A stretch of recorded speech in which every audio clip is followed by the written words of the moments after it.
मैंने अपने बालों को लंबा काला घना सिर्फ और सिर्फ होम रेमेडी से किया है। कोई मेडिसिन नहीं ली, कोई ट्रीटमेंट नहीं लिया, सिर्फ अपने बालों की जो प्रॉब्लम थी उस पे वर्क किया। कई सारे एक्सपेरिमेंट किए, बहुत सी चीज़ों को पढ़ा कि अपने बालों पे क्या लगाएं जो हमारे बालों की ग्रोथ के लिए अच्छा हो, और वही सारे एक्सपीरियंस मैं आपके साथ शेयर करती हूँ। और मेरे एक्सपीरियंस, मेरी होम रेमेडी जब आपके बालों पे वर्क करती है और आप अपना फीडबैक मेरे साथ शेयर करती है तो बहुत अच्छा लगता है। किसी के हेयर फॉल पहले से बहुत ज़्यादा कम हो गए हैं मेरी होम रेमेडी के थ्रू। बहुत किसी के बाल सीवियर हेयर फॉल होते थे, उनके तक स्टॉप हुए हैं। स्कैल्प पे बाल नहीं आ रहे थे, हेयर लाइन पीछे की तरफ जा रही थी, वहाँ पे उनके बालों की ग्रोथ हुई है। स्कैल्प बिल्कुल खाली हो गए थे, 3 से 4 मंथ के अंदर ही उनके स्कैल्प पे हेयर रीग्रोथ हुई है। अगर आप भी मेरे साथ इस हेयर ग्रोथ जर्नी से जुड़ना चाहती हैं तो इस चैनल को सब्सक्राइब कर लीजिएगा, जो बगल में बेल आइकन है उसे हिट कर लीजिएगा ताकि मेरे वीडियो का नोटिफिकेशन आप तक पहुंच सके। अगर वीडियो अच्छी लगती है तो वीडियो को लाइक जरूर कीजिएगा। आज की रेमेडी उनके लिए है जिनके बालों की ग्रोथ हो ही नहीं रही है। बहुत से मेरे पास कमेंट ऐसे आए कि दीदी मेरे बालों की ग्रोथ बिल्कुल रुक गई है, नहीं हो रही है, स्कैल्प पे न्यू हेयर नहीं ग्रो हो रहे हैं। तो ये रेमेडी उनके लिए है। इसके लिए आपको 1 चम्मच मेथी दाना ले लेना है। जो मेथी दाना होता है वो हमारे हेयर ग्रोथ को प्रमोट करता है, क्योंकि मेथी दाना में विटामिन ए, के, प्रोटीन, निकोटिनिक एसिड पाया जाता है जो हमारे स्कैल्प के ब्लड सर्कुलेशन को इंक्रीज करता है, जिससे जो फॉलिकल ब्लॉक हो चुके हैं, जहां से हेयर की ग्रोथ नहीं हो रही है, वहां से हेयर ग्रोथ हो। साथ ही साथ ये हमारे हेयर फॉल को रिड्यूस करता है। अगर आपको हेयर फॉल हो रहा है ना, सिर्फ मेथी दाना के आप पानी लगा लीजिए, उसी से आपका हेयर फॉल रुक जाएगा। लेकिन यहाँ पे बालों की रीग्रोथ की बात हो रही है। अब 1 चम्मच हमें मंगरेल लेना है। इसको कलौंजी भी कहते हैं और नाइजेला सीड भी कहते हैं। आप किसी भी ग्रोसरी शॉप में जाइए, आराम से मिल जाएगा। जब ये मेथी दाने के साथ इसको आप मिला के लगाती हैं ना, तो मेथी दाने का पावर बिल्कुल डबल हो जाता है, क्योंकि ये जो नाइजेला सीड है इसमें लिनोइक एसिड पाया जाता है जो कि आपके स्कैल्प को बहुत अच्छे से नरिश करता है ताकि हमारी हेयर ग्रोथ हेल्दी हो। और साथ ही साथ अगर आपको ग्रे हेयर की प्रॉब्लम हो रही है, आपके बाल समय से पहले सफ़ेद हो रहे हैं, तो ये उन्हें भी रेस्ट्रिक्ट कर देता है। और यहाँ पे मैं ले रही हूँ 1 चम्मच dry rosemary leaf. Rosemary leaf हमारे हेयर ग्रोथ के लिए इतना ज़्यादा पावरफुल है ना, तो इसके बारे में मैं बिल्कुल बता ही नहीं सकती कि समझ लीजिए कि हमारे बालों की ग्रोथ के लिए रामबाण है, क्योंकि ये हमारे स्कैल्प में जाके हमारे ब्लड सर्कुलेशन को इंक्रीज कर देता है ताकि हमारे जो स्कैल्प हैं maximum oxygen and nutrient receive कर पाए, जिससे हमारी हेयर ग्रोथ फास्ट हो, अच्छी हो। और साथ ही साथ बहुत सी स्टडीज़ ये कहती हैं कि जो रोजमेरी लीफ होती है वो मिनॉक्सिडिल की तरह काम करती है। ये हमारे स्कैल्प में जाके डीएचटी को ब्लॉक कर देती है। डीएचटी एक ऐसा हार्मोन है जो कि हमारे हेयर थिनिंग के लिए रिस्पॉन्सिबल होता है। वो हमारे बालों को पतला करता है और हेयर फॉल के लिए भी रिस्पॉन्सिबल होता है। तो ये उन्हें जाके ब्लॉक करता है, और जो हमारे फॉलिकल जो बिल्कुल डॉर्मेंट स्टेज में आ चुके हैं, वहाँ से हेयर ग्रोथ नहीं हो रही है, उनको ये रीएक्टिव करता है फिर से वहां से, ताकि बालों की ग्रोथ हो सके। रोजमेरी लीफ में anti fungal, anti microbial property पाई जाती है। ये हमारे डैंड्रफ को भी रिड्यूस करता है। तो आप समझ गए कि कितना ये पावरफुल रोजमेरी लीफ है। लेकिन अगर इस रेमेडी को बनाने के लिए आपके पास रोजमेरी लीफ नहीं है तो आप कमेंट बॉक्स में कमेंट कर दीजिएगा, मैं इसका आपको अल्टरनेट ऑप्शन बता दूंगी जो ईजिली आपको मिल जाएगा, आपके आसपास ही मिल जाएगा।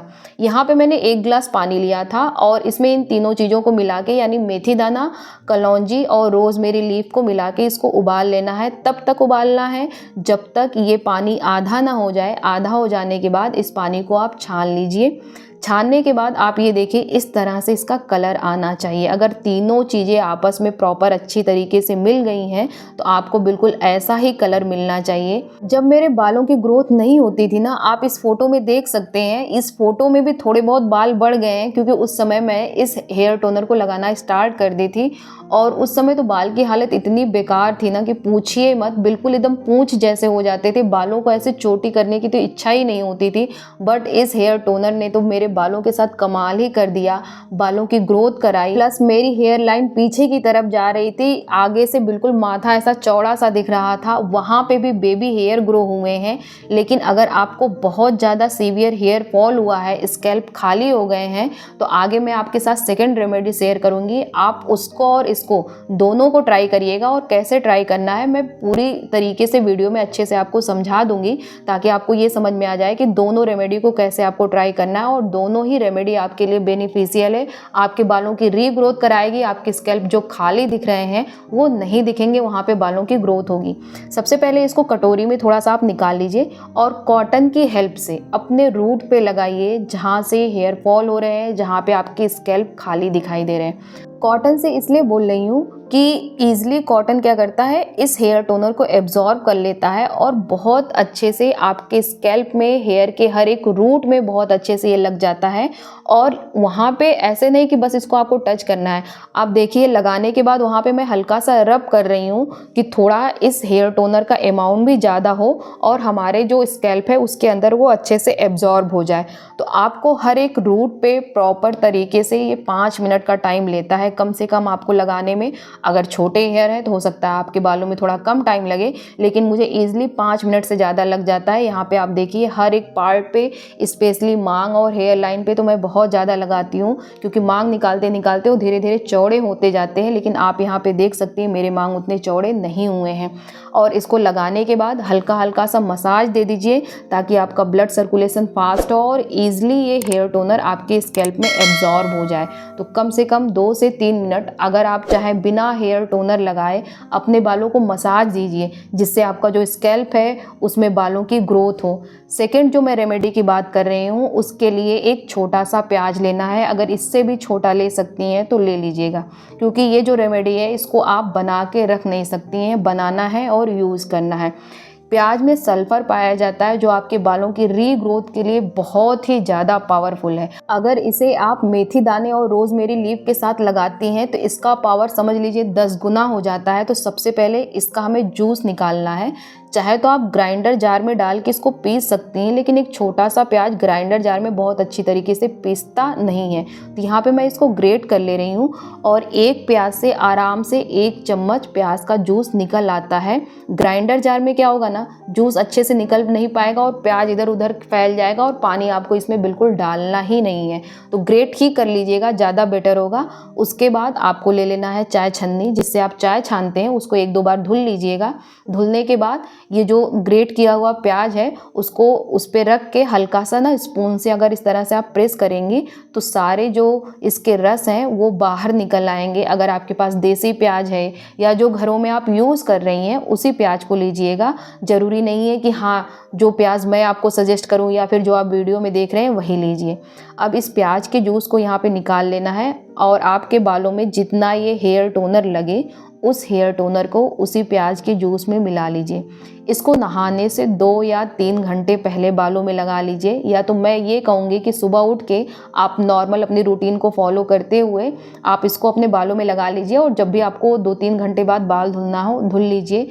रात भर अगर रखना चाहेंगी तो रख सकती हैं अपने बालों में इसको लगा के, लेकिन यही बात है कि इस प्याज के कारण से इसमें से स्मेल आती है, तो बहुत ज़्यादा आप इसको रख नहीं सकती हैं, क्योंकि इसकी स्मेल बहुत लोगों को अच्छी नहीं लगती, बहुत लोग बर्दाश्त नहीं कर पाते हैं। तो मैं तो यही कहूँगी कि जब भी आपको इसको यूज़ करना हो 2 से 3 घंटे अपने बालों में लगाइए और इसको लगाने के बाद आपको तो हेयर वॉश करना ही होगा। लेकिन इसके पहले जो मैंने पहला रेमेडी शेयर किया है, जो हेयर टोनर वाला शेयर किया है, उसको लगाने के बाद आपको हेयर वॉश नहीं करना है। जो सेकेंड वाली रेमेडी है वो आपको वीक में 1 से 2 बार ही यूज करना है, उससे ज़्यादा नहीं करना है। अब ये मत सोचिएगा कि हम डेली यूज करेंगे तो हमारी बालों की ग्रोथ जल्दी हो जाएगी। ये इतना ज़्यादा पावरफुल होता है ना कि आपका हेयर फॉल होने लगेगा, क्योंकि अनियन का इतना ज़्यादा डोज हमारा स्कैल्प नहीं सह सकता है। तो आप बस वीक में 1 या 2 बार ही इसको यूज करिएगा, फिर उसके बाद देखिएगा आपके भी बाल काले लंबे घने हो जाएंगे। इस रेमेडी को जरूर ट्राई करिएगा अगर आपके बालों की ग्रोथ नहीं हो रही है। वीडियो अच्छा लगा हो तो वीडियो को लाइक करिएगा। ऐसे ही वीडियो देखने के लिए चैनल को सब्सक्राइब कर लीजिएगा। बगल में जो बेल आइकन है उसे हिट कर लीजिएगा ताकि मेरे वीडियो का नोटिफिकेशन आप तक पहुंच सके। आपके मन में अपने हेयर से रिलेटेड अगर कोई भी प्रॉब्लम है, कोई भी डाउट है, आपको अपने बालों बालों से रिलेटेड कोई परेशानी है जो आपसे सॉल्व नहीं हो रही है तो आप कमेंट बॉक्स में कमेंट कर सकती हैं। मैं पूरी कोशिश करूंगी कि आपकी वो प्रॉब्लम सॉल्व हो जाए। मैं मिलती हूँ आपसे नेक्स्ट वीडियो में, तब तक के लिए बाय बाय।